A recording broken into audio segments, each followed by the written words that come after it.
outside of the control of stores staff, as it was located in the sign shop work area, and store staff had little visibility to what was on hand. When we did the stock counts, we would often need to write off quantities of sign shop materials. Both stores and sign shop employees were not sure why there were always variances. So this prompted me to recommend a deeper review of the sign shop processes to get to the bottom of the issue. So the objective of this review was to analyze the sign shop processes, both from the perspective of inventory controls, as well as through a lean lens. Whenever I can, I like to apply lean principles to processes, just in order to make them as efficient and effective as possible, while also improving the customer experience. So the scope of this review included looking at the end-to-end process from the customer order all the way through to fulfillment. We took customer satisfaction into account, and we determined what products the sign shop could provide and when customers would need to go elsewhere. What was out of scope was a value for money analysis.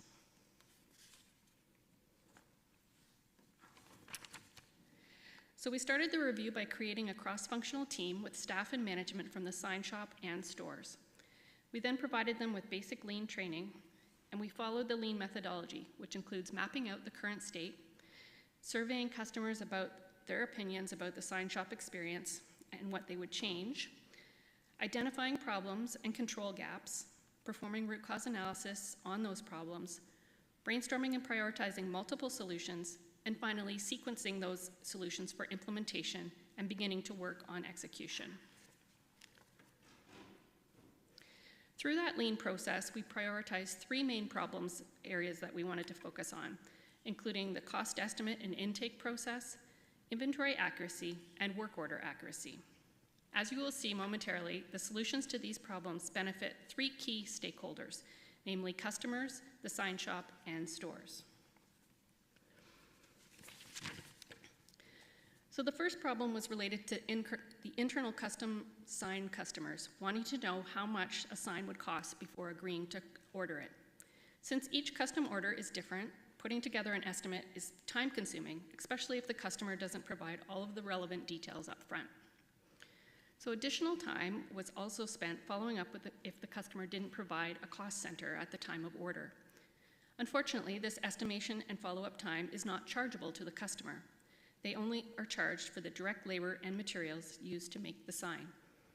Therefore, the sign shop must bear the cost in their budget, which is particularly frustrating if an estimate is given but the project doesn't proceed. So while there were no simple way to eliminate customers from wanting an estimate, it was felt that steps could be taken to provide more information to them in a self-serve format. So the team has created an online intake form where customers can provide all of the required details about their sign order, including the cost center, which gets sent directly to the sign shop staff.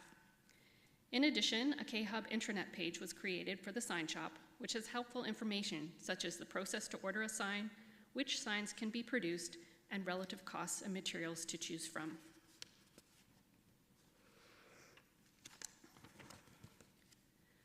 While the page and form have only just recently gone live, it is expected that over time, internal customers will be able to find the information they're looking for on the K-Hub page, rather than calling or emailing the sign shop with their questions. Although we don't anticipate this will eliminate all requests for estimates, hopefully it will decrease the number. The form will ensure that all of the critical information is gathered up front to save the sign shop staff time in following up. Having all orders flow through the form as a single point of contact also ensures no missed or delayed orders. Overall, these actions will improve the customer experience, but also save time and frustration for the sign shop staff. The next problem relates to why we started this review in the first place, the accuracy of the inventory in SAP. So in order to relieve inventory for raw materials that are used to make signs, the sign shop staff would write the quantity of vinyl and ink used on a sheet of paper along with the work order number. It passes through multiple people before arriving at stores who key in the inventory relief to SAP. Sometimes the paperwork gets delayed along the way, and sometimes it even goes missing. And sometimes keying errors get made or the writing is misinterpreted. This means that the balance in SAP is not always up to date or correct, showing more inventory than we actually have. This can mean that we run out of material during a job. Another issue is that the metal sign blanks that are received from suppliers don't always come in standard size bundles, and previously there wasn't any QA process in receiving them. Staff assumed that the supplier had shipped the correct quantity in the bundle, which may not always be the case. Also, when they were picking orders of parts to give to the sign shop, it was assumed that the bundles were in quantities of 5 or 10, but this was not always the case, causing some of the orders to be short or overshipped to the sign shop. One final issue is that some of the sign blanks are very similar in size and look when viewing them from the edge of the shelf. So therefore, sometimes staff would grab the wrong part to fulfill the sign shop order, causing them to have to return the incorrect part, which wastes time. So this problem has some simple solutions to fix the issues. First, now there's always been something on the work plan for a while to create a regular cycle count program for all stock, not just the sign shop, which sees every part being counted 4 times per year, rather than just once during the physical inventory. This will help to highlight issues sooner. Next, the reorder point in SAP has been set, which will flag to stores when the quantity on hand reaches a minimum point, prompting them to order more. Sign shop staff have also been given access to view stores' inventory levels themselves, so that if they ever need to check the levels before starting a new order, they can do that. And then the most exciting solution, which is what is shown on the screenshot there, is a digital solution to the paper stock usage sheet. Instead of writing down all the material that they use and sending it through 2 other people to get to stores, it has been significantly automated. A shared spreadsheet has been set up, and a list of barcodes for all part numbers and employee IDs has been created. Sign shop staff now use a scanner to scan in the part number and their ID, and then type in the work order number and quantity. So store staff can immediately see it and can copy and paste the details into SAP to relieve the inventory. Another action was to create a list of all the sign shop inventory which hasn't been used in more than 5 years, and make a decision whether to keep those parts or dispose of them through our surplus declaration process. Part of the cleanup also involved installing racking, as shown in the pictures, for rolls of vinyl so that the quantity available is more visible.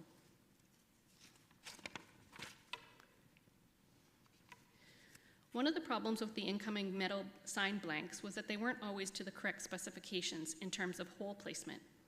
Store staff went through all of the existing inventory and removed any that weren't to spec, and then created a template for each type as shown by the red stripe at the front of each bin. Any new product can then be compared to the template to ensure that the correct hole placement before receiving it into inventory. In terms of the quantities on the incoming bundles, store staff are now counting them when they arrive and writing the quantity on the band that secures each bundle. This will help when picking the quantities for the sign shop. And finally, as you can see in the pictures, the sign blanks are supposed to be stored on their sides due to the weight of the stack. And as mentioned, staff were picking the wrong parts when similar sized signs were stored next to each other. So for example, a 30 by 30 sign looks very similar to a 30 by 40, and they were both being stored on the same shelf. So to combat this, the part numbers were put on separate shelves, which also allowed all of the overflow inventory to be stored on its edge. Large red labels with the size were also added to the shelves for better clarity. With all of these small changes, we're expecting some significant improvements. First, the digital solution will ensure no missing paperwork, no typos on part numbers, and real-time inventory relief, meaning that the inventory levels should be accurate at all times and there should be no stockouts. The cleanup allows for more workspace, less clutter, and a decreased number of parts for stores and myself to count during physical inventory. The sign blanks will now meet all specifications, and the correct quantity and part numbers will be picked for the sign shop. This will save time for both sign shop and stores and eliminate rework. The final problem relates to the accuracy of work orders. Work orders are created in CityWorks and are used to bill the customer, whether that's an internal or an external party. It should contain only the labor and materials required to make the sign. It has been found, however, that sometimes there have been other materials not related to the job added onto them. such as piles of soil or dirt. This could be due to keying errors or other stores' customers giving the wrong work order number. In addition, whenever a sheet of coroplast is used for a sign, the entire sheet is relieved from inventory and charged to the work order, regardless of how much is used. This means that the next customer who uses the remainder of the sheet of coroplast will get the material for free, since it was already charged out.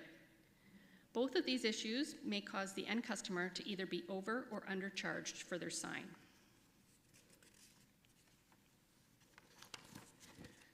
So one solution that was already mentioned is the use of scanners to input the raw materials used. So this will ensure that there's no keying errors on the part numbers charged to the work order. It does not, however, prevent other people from using the sign shop work orders by accident, as keying errors can still be made on the work order number. Instead, store staff now have CityWorks access to look up the work order number given by other stores' customers to ensure that they aren't charging their supplies to the sign shop. We are also investigating the possibility of adding the barcode to CityWorks so that it too could be scanned rather than being keyed in. And last but not least, we have moved away from charging out full sheets of material to just charging out the exact square footage that is used. This is facilitated by treating the coroplast like vinyl and recording the usage on the new spreadsheet using the scanner. So these changes will eliminate any keying errors related to part numbers and provide stores with the ability to verify the intent of the work orders to ensure the product matches the project. We expect to see a reduction in the number of incorrect work orders, and customers will be accurately billed for their signs. So as you can see, we came up with several simple solutions which have large impacts. There will be improved accuracy of inventory levels in SAP and work order billing. Customer service will be improved, and there will be a reduction in waste and rework. In order to sustain the gains made so far, we've put a plan in place to ensure that the remaining actions are completed in a timely manner, and there is continued focus on improvement. Staff have been encouraged to monitor the impacts, and if something doesn't have the effect that we hoped, then to try something different using the Lean framework. So are there any questions on this review?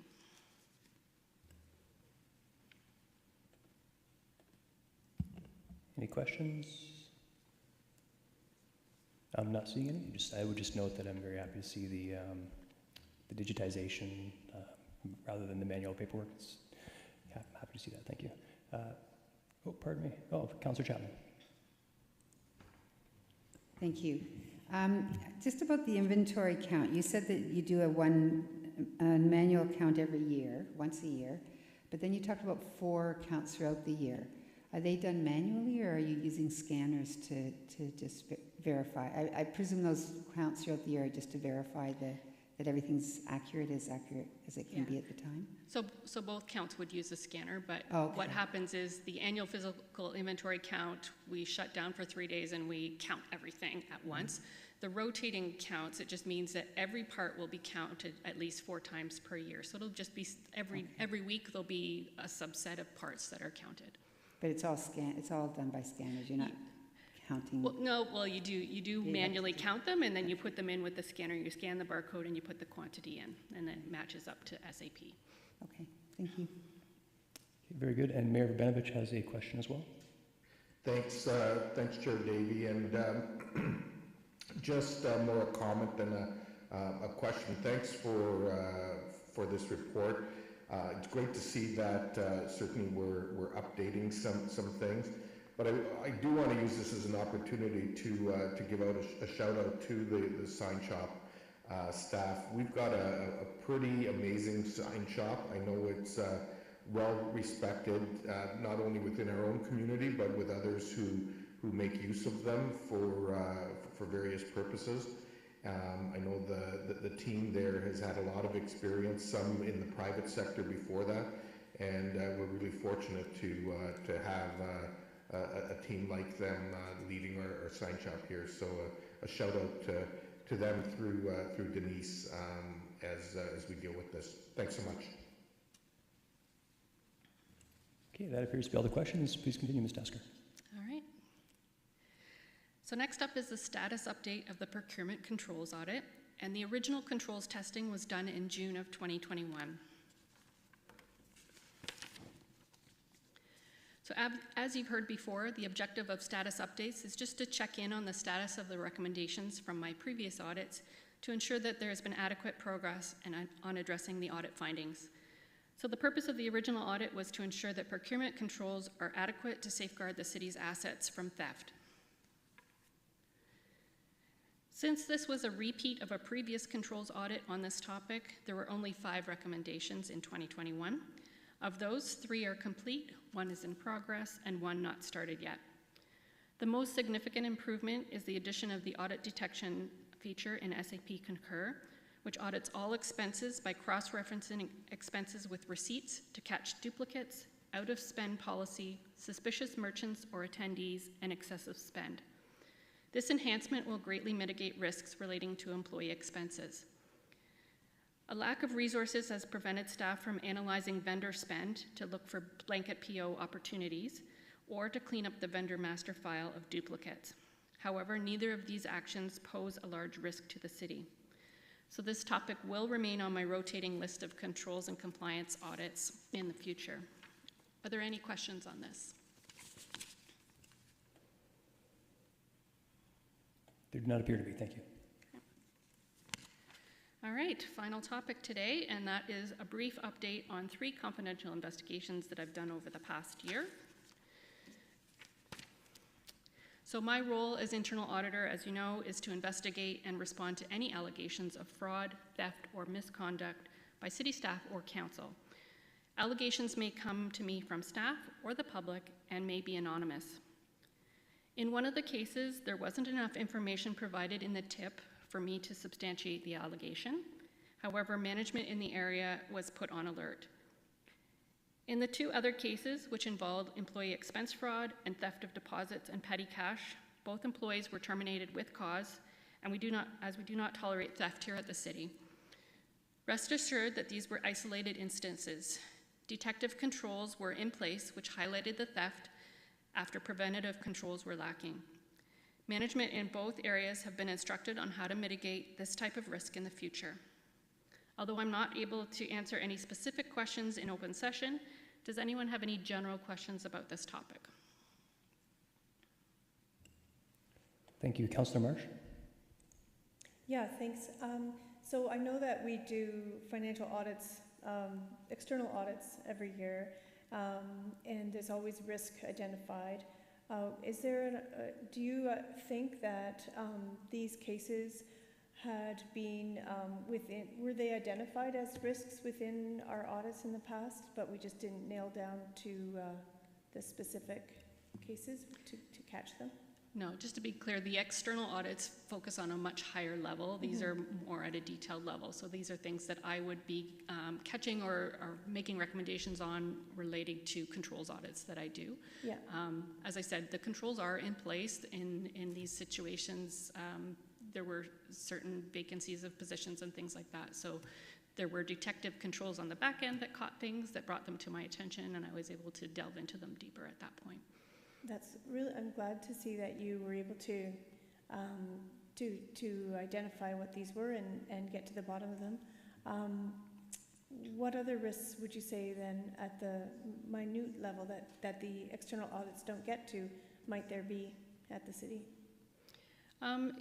Similar to any municipality or any organization for that matter, you have a number of financial type of risks, employee expenses, all the different types of employee expenses that we have, procurement controls, accounting controls, all of those are in my rotating list of audits that I do provide. Okay. Well, I just want to commend you on a wonderful job as usual, Karina. Ms. Tasker, thank you very much. Okay, I'm not seeing anyone else. I would echo that. Excellent work, Ms. Tasker. So I would look for a mover for this report to be received. Moved by Councillor Ioannidis. Any discussion? Don't need a second or an audit committee? Yeah. Those in favor? And that carries unanimously. Very good. We will now move into special counsel.